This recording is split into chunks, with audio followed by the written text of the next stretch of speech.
அனைவருக்கும் வணக்கம். அச்சமில்லை அச்சமில்லை அச்சமென்பதில்லையே என்ற பாடல் வரிகளின் மூலம் அந்நியரின் ஆதிக்கத்தை எதிர்த்ததோடு தன் கவிதைகளாலும் பாடல்களாலும் நாட்டு மக்களின் உள்ளங்களில் தேசப்பற்றினை விதைத்த மகாகவி சுப்பிரமணிய பாரதியாரை பற்றி ஒரு சில செய்திகள் உங்களிடம் பகிர்ந்து கொள்ள விரும்புகிறேன்.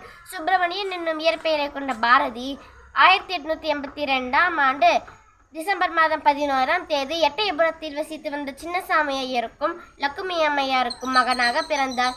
7 வயதிலேயே கவிப்பாடி அனைவரையும் கவர்ந்திழுத்தார். இவரின் வற்றாது கவி படிக்கும் திறனை கண்டு வியந்த எட்டயபுரம் மன்னர் இவரை பாராட்டி பாரதி என்னும் சிறப்பு பட்டத்தை வழங்கினார். அப்போது அவருக்கு வயது 11. எளிமையான தோற்றமும் முறுக்கு மீசையும் நிமிர்ந்த நடையும் ஏற்கொண்ட பார்வையும் பாரதியாருக்கே உரித்தான தனி சிறப்புகள்.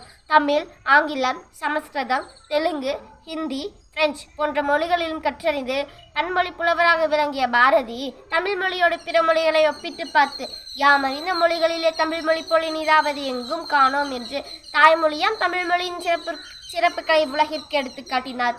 தமிழ் மொழியின் வளம் குன்றாமல் நிலைத்து நிற்க விரும்பிய பாரதி சொல்லின் உயர்வு தமிழ் சொல்லே, அதை தொழுது படித்திரடி பாப்பா என்று சின்னஞ்சிறு பிஞ்சுகளின் உள்ளங்களே கூட தன் பாட்டால் உழுது மொழி பற்றினை விதைத்த விவசாயி பாரதி.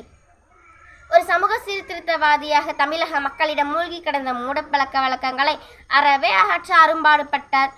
அனாதிக்கம் மேலோங்கி இருந்த காலகட்டத்தில் பட்டங்கள் ஆள்வதும் சட்டங்கள் செய்வதும் பாரினில் பெண்கள் நடத்த வந்தோம் என்று பெண்மையை குறித்து விழிப்புணர்வு கொள்ளச் செய்தார். சாதி கொடுமைகளை வன்மையாக கண்டித்த பாரதி சாதிகள் இல்லையடி பாப்பா, குலத்தாழ்ச்சி வைத்து சொல்லல் பாவம் என்று முழக்கமிட்டார்.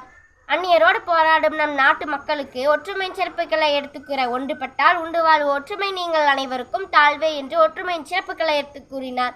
என்றோ கிடக்கப் போகும் சுதந்திரத்தை அன்றே எண்ணி ஆடுவோமே பள்ளு பாடுவோமே ஆனந்த சுதந்திரம் அடைந்து விட்டோமே என்று சுதந்திரத்தின் மகிழ்ச்சியை பறைசாற்றினார். குயில் பாட்டு, கண்ணன் பாட்டு, பாப்பா பாட்டு போன்ற பாடல்களை இயற்றியதோடு தன் கவிதைகளாலும் பாடல்களாலும் நாட்டு மக்களின் உள்ளங்களில் நீங்காத இடம் பிடித்த மகாகவி சுப்பிரமணிய பாரதி 1921ஆம் ஆண்டு செப்டம்பர் மாதம் 11ஆம் தேதி தம் இன்னுயிர் பிரிந்தார்.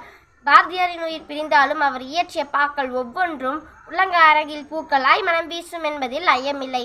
நன்றி. மீண்டும் சந்திப்போம்.